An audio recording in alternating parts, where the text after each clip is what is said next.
Bee Swarm Simulator has a lot of crazy world records, like this 3-second mono defeat, but today I'm going to be showing you guys some of the stupidest Bee Swarm Simulator world records that you yourself can actually break. That's right, you don't need to be a professional to break these world records. So without any further ado, here we go. Alright, now starting off, I must say these really are stupid, which is why the first speedrun on this list is fastest time to hatch a gifted basic bee. Now here's how you do the speedrun and why it's so tough. Now obviously when you spawn into Bee Swarm Simulator, you start off with a basic egg, and there's like a 1 in 250 chance that you'll hatch a gifted basic bee from it. So example, to start the speedrun itself, you would join the game on a brand new account. Then your goal is to, as fast as possible, walk to your hive, claim it, and very quickly hatch a basic egg. And see, nope, we did not get a gifted basic bee. Now this is what makes the speedrun so stupid and challenging itself. Now if you want to go less crazy, you could just try and set the record for fastest time to hatch a basic bee. But if you're really up for the challenge and you have nothing else to do with your time, try and set the world record for fastest time to hatch a gifted basic bee. And one last cool thing is that this actually technically works with any type of bee, because you really can hatch any bee from a basic egg. So you could technically do a fastest time to hatch a baby bee world record. It just might take you a couple thousand attempts. And if you thought this world record was stupid, you've got to wait and see, because the records just keep getting stupider. And that's because the next record is literally just fastest time to touch the slingshot. I'm not even joking with you guys. All you have to do for this speedrun is start on a brand new account, presumably spawn at spawn, and what you do is literally just go and see how fast you can go touch the slingshot. I assure you there are going to be so many Bee Swarm parkour people that are going to try to find the most optimal route to touch the slingshot. Like boom, 11 seconds, try and beat that. You probably can, that was a really bad run. But I mean, that's the point. So I assure you there are probably going to be people attempting this speedrun, and they're going to spend like hours studying this stupid game. So if you don't want to go through all the pain of doing a basic bee speedrun, this speedrun is definitely much more simple and honestly a lot more fun. Of course, if you're going to attempt any of the speedruns I say later in this video, it'd be really cool if you could just post it on YouTube and tag me in the video, because it'd be really cool to see all you guys' attempts at these speedruns.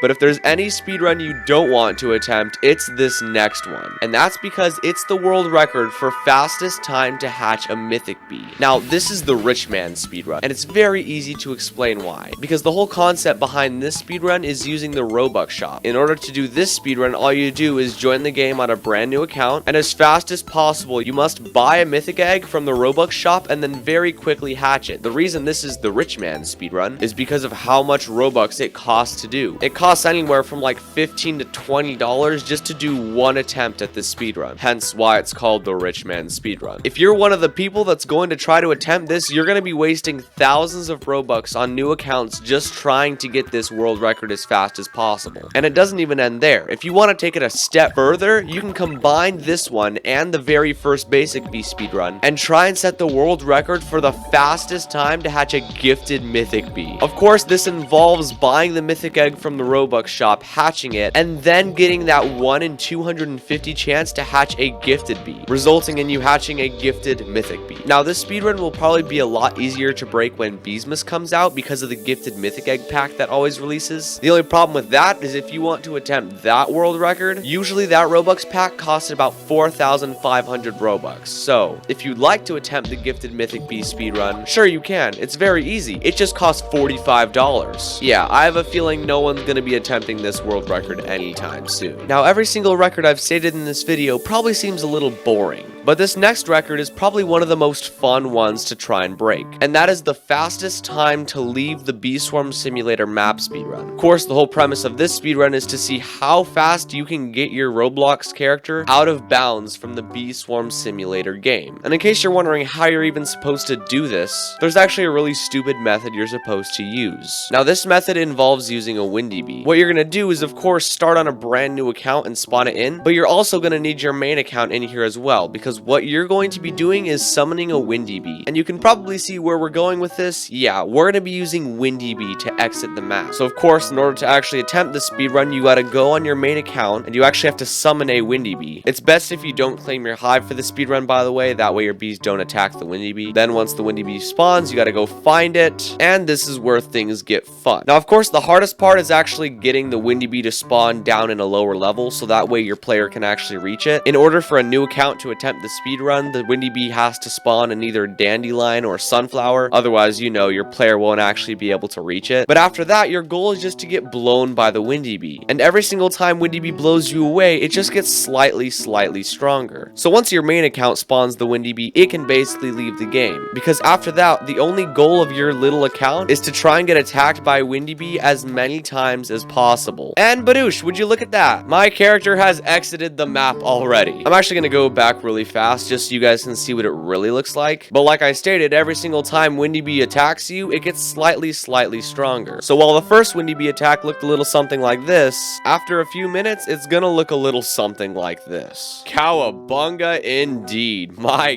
gosh. So the world record for this speedrun will probably be around like 5 minutes. Of course, your whole goal is to speedrun this whole thing. But out of every speedrun I've said so far, this is probably the most fun one to break. And of course, I wish I could say that about this next speedrun, because this next one is probably going to be the most painful one on the entire list. And that's the world record for most aphids killed in one day. Now you might be wondering, oh, well, why is that so hard? All you really have to do is set up the macro. Using macro alone in the last 12 hours, people have managed to defeat 10 aphids. But no.